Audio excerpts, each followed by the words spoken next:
Good afternoon, Manchester. It is Friday, May 10th, and we're back with another edition of The Pulse. I'm Jessica Party. And I'm Anthony Mazzata. Thank you so much for joining us. This week on The Pulse, Annabelle Watson will give us the story of a Rwanda Genocide Survivor who is here to tell his story. Then, Suhie will return with an MHS guide regarding upcoming AP exams and feelings of senioritis throughout the class of 2019. Finally, Merry Keyt will cover the unexpected record of our varsity baseball team. We have all this and much more on this week's program. Stay tuned because you're watching The Pulse.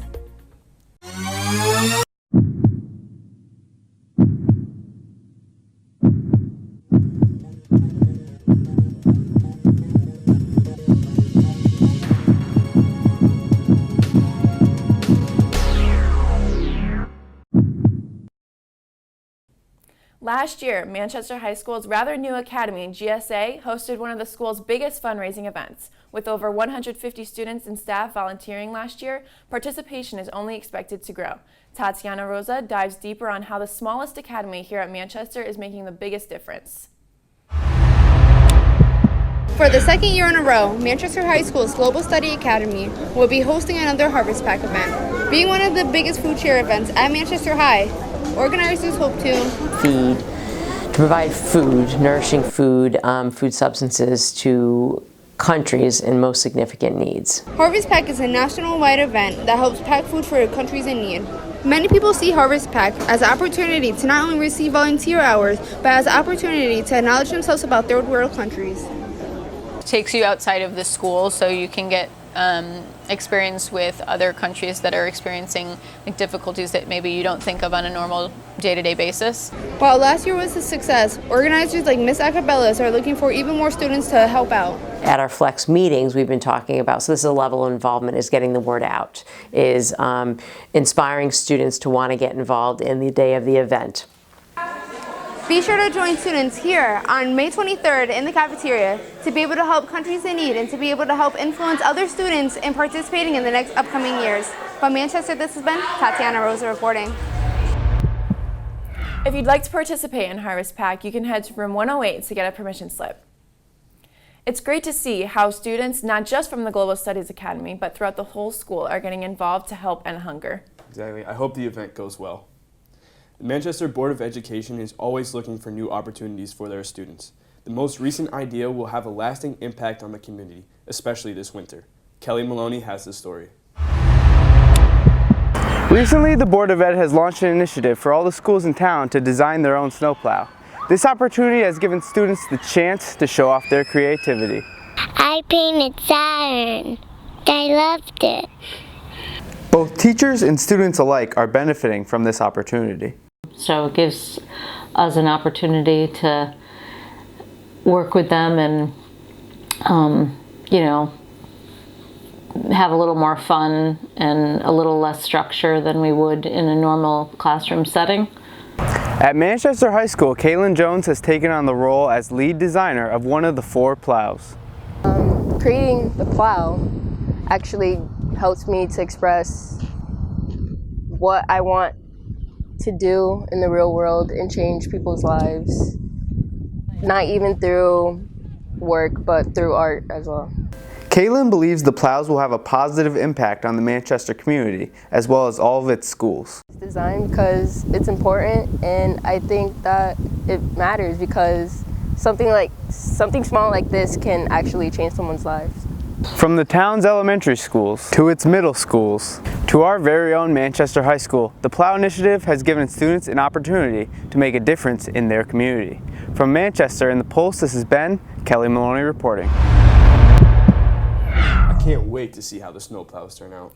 Definitely, and a big thank you is necessary for all those involved in both planning and executing this mission. Over the years, MHS has seen many new teachers, but very few of them can say that they were able to teach their own children. Even less can claim that they have taught other MHS teachers. Over the past 3 decades, many faces of beloved teachers have come and gone. However, one of these teachers is finishing his career as a teacher and a coach after 39 years at MHS. David Maloney has seen many students grow and develop through the years. One of his prior students is now a teacher at MHS. When you've been doing what he's been doing for so long, and when you're as good as he is, it's tough to get someone in that's going to be able to replace him as a like for like, because he's just so talented. Student athletes like Jacob Hazlett know Maloney for his hard-working attitude. Without Maloney, there wouldn't be a tennis team. You know, we could have a team, we could field players, but the program would just be nothing. I mean, Maloney is tennis at Manchester High School, at least in my eyes, and in past players' eyes for sure. The time seen by Maloney is reflected in his teachings as well as coaching methods. By being a coach, you really get to develop a relationship with players and people that is a little bit different than the classroom experience. You really get to know them and appreciate them and really form a bond with them that sticks with people, I think, over the entire years. 1, 2, 3. Manchester! With Maloney retiring after 39 years, Manchester will have lost one of its iconic teachers who has been a rock in the community. From Manchester, this has been Ethan Hughes reporting. After his decades of work at MHS, Mr. Maloney has finally announced his retirement. Thank you for both your contributions to our school community and for leaving a legacy on everyone you have come in contact with. The end of the year is just around the corner for MHS students. Andrew Suhie is back with an episode of MHS Guide regarding AP exams and whether they mark the end of the year for students. Coming up, looking at, I'll survive, no doubt. Never fear, bring it on, break it down, what's in my way?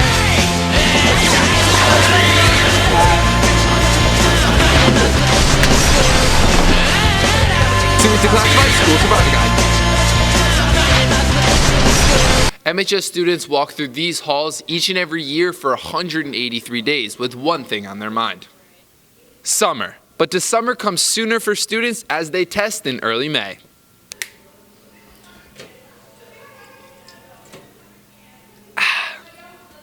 I took the halls and the classrooms to see if AP tests really mark the end of the school year for students. Logan, today we were talking about, does AP testing mark the end of the year mentally for students? Yeah, I think for students with a lot of AP classes, the workload gets a lot lighter, and they kind of feel like that stress is off their shoulders and they can kind of like cruise on until graduation. I mean, for me personally, I feel like it does, just because, especially it being senior year, once the AP tests are over, most of my classes don't really give that much work because a lot of my classes are AP classes, so the workload is really light after the AP tests. We're just going to be riding in graduation. Candy Crush. Corinne's obviously studying very hard right now, working hard, doesn't really want me to disrupt her, but we're going to get an answer anyway. Corinne, mentally, do you feel as if AP testing marks the end of your year and then you kind of go into summertime mode? I mean, I don't really know what summertime mode is, but I feel like AP testing definitely does mark the end of the year for me in many ways. Thank you. Keep studying, girl. Alright, so I'm being quiet because Miss Coleman's next to me, but there's rumors that Miss Coleman is a very, very mean AP teacher, which is a good thing because she keeps her students in line. But if all these students are marking AP testing at the end of the year, I wonder how she feels, and to be honest, she doesn't look too happy over there.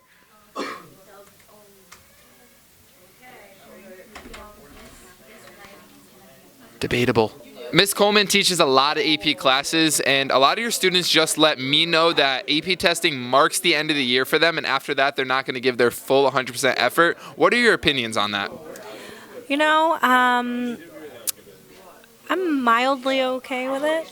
I teach senior AP government, and I dial back the work a lot, and we focus on some topics we didn't get to talk about. There's not as much homework left. We do some movie watching. You know, it's just a nice way to end the year. They've worked hard all year, and they're seniors, so yeah. The nurse is going to be packed from senioritis, huh? After further consideration of the AP testing and how it affects you as a person, I was wondering about the studies of if the AP testing will make you feel like school is over about after the time that AP testing is done, if that is a conclusion of your school year. Yes, it is, because senior year. I tried to sound like I'm an AP student. Yeah, it really takes all that motivation out of me, and at that point, I'm just looking forward to summer. After AP World History, are you going to do any work or no chance? I mean, yeah, I have to. I like that mindset. Unlike Miss Coleman, Miss Osherman does not teach senior AP classes, but she teaches sophomores. So Miss Osherman, I was wondering if you believe that for your sophomores, does AP testing mark the end of the year for them? No. Especially because they're not ready to graduate. They don't have colleges on the horizon. So we still have things to do before the end of the year. Their grades are still riding on it. So it's not just coasting, not just a study hall like they think it might be. However, I would say that it is easier and it might actually feel like a break to them because of how intensive the work had been the rest of the year. You're stressed out because you have 4 AP tests? Yes, and I have a test next period, so I need you to leave me alone. And that concludes our episode of MHS Guide for today. If you have any new ideas, make sure to email them to MHSRedProd. I'm Andrew Suhie. See you next time. Hopefully, students will continue to put in their best effort after AP exams. As an AP test taker myself, I can say that these exams are very tiring. However, I don't think time should be wasted after the tests. Students in human rights classes were offered an amazing opportunity last week as Rwanda Genocide Survivor Carl Wilkens came to MHS to tell his story, and Annabelle Watson has everything you need to know. Let's take a look. For most people, the terror of genocide is enough reason to pack up and evacuate. But for people like Carl Wilkens, the Rwandan genocide of 1994 helped him find his true purpose in life. Stories from slavery and the Underground Railroad and people who were protecting. When the country of Rwanda found itself engulfed in one of the most brutal genocides in history, Carl Wilkens refused to evacuate despite being told to by his family and friends. On Tuesday, April 30th, MHS students were given the opportunity of a lifetime as Carl Wilkens visited our school to share his life story, which touched the hearts of students and staff alike. He really said a lot of things about just doing things because people are good, and I found that really inspiring. He was so cheery the whole entire time, and he had this aura of just people are good and you need to be good too because they're way worth it. So that's what I got from that. For MHS teacher Mr. Skripik, the presentation was an experience that he hopes students will learn a valuable lesson from. I think the message that I hope students got out of Carl's story is really a message of hope, a message that human beings, despite enormous obstacles, enormous violence, and trial around the world, that there's always a way for human beings to leverage their own power and to do good. Some may wonder why Carl chooses to revisit these dark moments, but he feels that it is important for others to hear his story. A lot of people would like to just say, hey, that's done, let's get on with life. In many ways, we do need to move on, but there are certain things we cannot let go of. We cannot try to forget or erase. I think we need to remember, recognize the potential each of us had for evil, and the potential each of us has for good. Carl Wilkens' visit to MHS was a unique opportunity for students, and his words are sure to have an impact on them for years to come. From Manchester, this has been Annabelle Watson reporting. Carl is an exemplary model for a leader around the world. His service to the community during the genocide is unmatched, and hopefully students were able to take something away from his presentation. The varsity baseball team was considered to have a rebuilding year this year. After graduating 9 seniors last year and losing their assistant coach, some thought their season was doomed. However, this isn't the case. Merry Keyt has the story. Given a projection of 2-18 at the start of their season by the Hartford Courant, the Manchester High School varsity baseball team was not expected to make it past their regular season. Instead of letting this define their season, the team decided to use it as their motivation in every practice and game.